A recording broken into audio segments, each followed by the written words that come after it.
먼저 정청래 당대표의 모두 발언이 있겠습니다. 코스피 9천 시대가 열렸습니다. 불과 이재명 정부 출범 1년 만에 한국 자본시장에 새 역사를 썼습니다. 현재 9,200을 기록하고 있습니다. 주식시장 정상화를 향한 정부의 강력한 의지 그리고 자랑스러운 우리 기업의 끊임없는 노력이 시장에 대한 신뢰를 높인 결과입니다. 국회에서도 자본시장을 투명화하는 상법 개정을 한 결과도 보탬이 됐다고 생각합니다.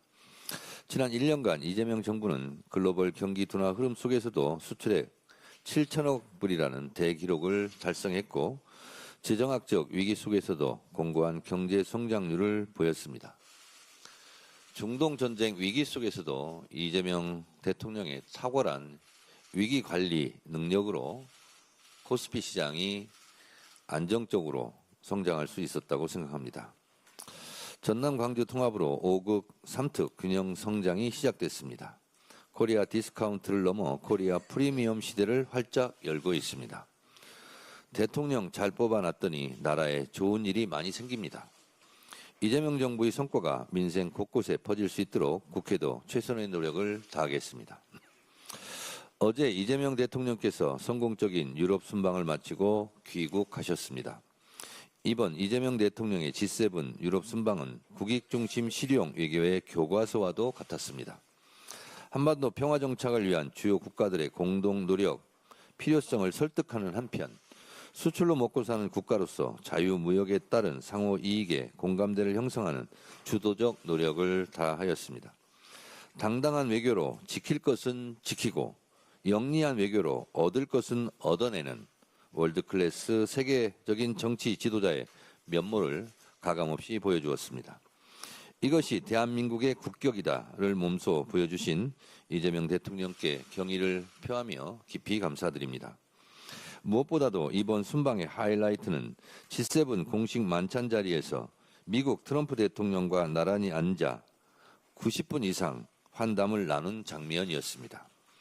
이재명 대통령은 중동 지역에 이어 한반도에서도 지속 가능한 평화가 정착될 수 있도록 트럼프 대통령의 관심과 관여를 기대한다고 말씀하셨습니다.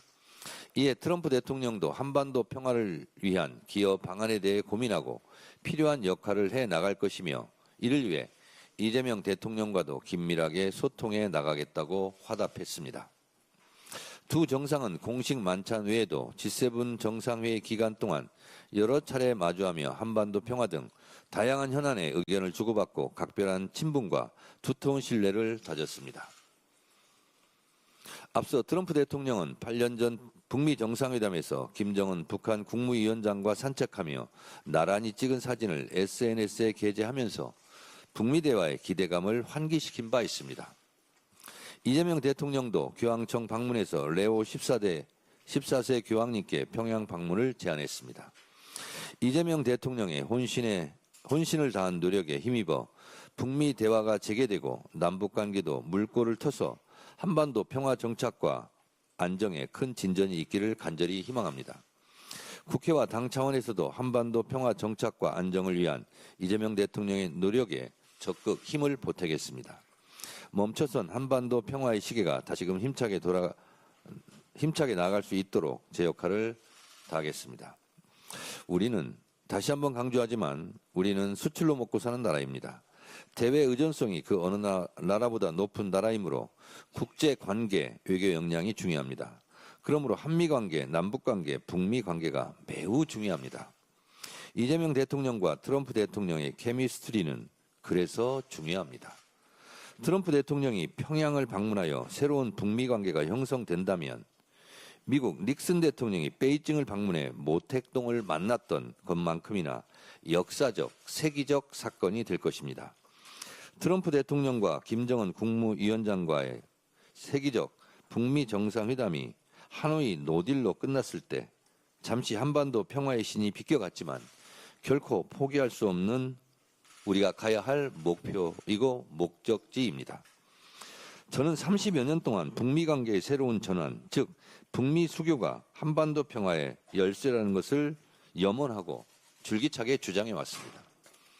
그 평화의 문을 열기 위해 김대중 대통령은 6.15 공동선언으로 첫 발자국을 뗐고 노무현 대통령은 군사 분계선을 걸어서 넘으며 평양에 가서 14선언을 했습니다. 문재인 대통령은 김정은 국무위원장과의 도보다리 산책을 하며 4.27 판문점 선언과 9.19 군사 합의를 했습니다. 김대중 대통령이 첫 길을 내고 그 길을 노무현 대통령이 걷고 문재인 대통령이 길을 넓혔으나 막힌 길을 이재명 대통령이 다시 뚫어야 합니다. 한반도 평화의 여정에서 같은 방향을 보며 걸었던 평화의 길이 이재명 정부에서 다시 활짝 피어나길 소망합니다. 이재명 대통령의 국익중심 실용 외교의 백미는 새로운 북미관계, 새로운 남북관계 형성을 통한 한반도 평화, 국익의 극대화입니다. 새로운 외교 역사를 굵직하게 쓸 역대급 업적이 이재명 정부 내에 이루어지길 진심으로 바라고 응원합니다. 한반도 평화의 숨구멍이자 전쟁 방지턱인 개성공단도 다시 가동되고 금강산 관광길도 다시 열리길 소원합니다. 다른 분야나 정책도 그러하겠지만 특별히 한반도 평화 남북관계는 김대중, 노무현, 문재인의 바통을 이어받아 그동안 축적된 지혜와 노하우를 이재명 정부가 10분 활용 계승해야 합니다. 로마는 하루아침에 이루어지지 않았습니다. 대한민국의 국운을 결정할 한반도 평화와 남북관계의 역사 또한 계승적 관점에서 이어 달리기를 해야 합니다. 김대중의 역사, 노무현의 역사, 문재인의 역사를 자양분 삼아 이재명의 역사가 더욱 꽃피길 바랍니다. 역사는 직진하지 않지만 결코 후퇴하지 않습니다. 한반도 평화의 길이 험난하지만 결코 후퇴할 수 없습니다. 이재명 정부에서 한반도 평화의 꽃이 활짝 피어나길 진심으로 소망합니다. 어제 본회의에서 투표용지 부족 사태 관련 국정조사 특별위원회 위원 인선이 완료됐고 국정조사 계획서가 의결됐습니다. 국민의 참정권을 훼손하고 주권재민의 원칙을 침해한 이번 사태는 결코 있을 수 없는 일이며 앞으로도 절대 있어서는 안 될 일입니다.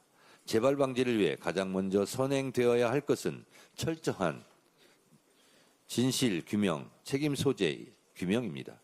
국정조사 특위는 앞으로 45일간 선관위의 행정적 무능과 부실한 대응 등 선거 행정 전반에 걸친 철저한 진상조사를 행할 것입니다. 다시는 국민의 참정권이 침해받는 일이 없도록 아주 엄중하고 확실하게 파헤쳐 주시기 바랍니다. 동시에 국회는 선거관리 전반에 대한 신뢰를 회복하기 위한 제도 개선에 집중하겠습니다. 민주당은 현재 선거관리제도 개선 특위와 국민참정권 수호 TF를 가동 중에 있습니다. 선관위의 대대적인 혁신을 포함해 선거관리 체계 전반에 관한 근본적인 개혁안을 도출해 국민이 안심하고 투표할 수 있는 환경을 만드는 데 최선을 다하겠습니다. 국민의힘에게도 다시 한번 강력히 요청합니다. 더 이상의 혼란과 갈등 조장을 멈춰 주십시오. 부정선거 음모론에 기대어 선거 불신을 키우는 것은 책임 있는 공당의 역할이 아닙니다. 국민의힘도 이제 윤 어게인 세력과 부정선거 음모론과의 단절이 필요합니다. 당권 계산에만 혈안이 돼 민심을 왜곡하고 국민을 갈라치게 하는 것 역시 구태 정치이고 우리가 청산해야 할 구태 정치입니다. 지금은 국민의 참정권 침해라는 국가적 중대 사안을 바로잡기 위해 함께 힘을 합쳐야 할 시간입니다. 진짜 국민 참정권 수호를 원한다면 국민의힘은 무책임한 정치 공세를 멈추고 진상조사를 위한 국정조사와 선거제도 개혁을 위한 국회 논의에 전념하기 바랍니다. 잠시 후 2026 FIFA 북중미 월드컵 한국과 멕시코의 경기가 열립니다. 태극전사의 승리를 기원합니다. 선수 여러분들이 오랜 시간 흘린 땀방울과 노력을 잘 알고 있습니다. 부상 없이 선수 여러분들의 기량을 마음껏 펼칠 수 있기를 온 마음으로 전 국민과 함께 응원하겠습니다. 오 필승 코리아.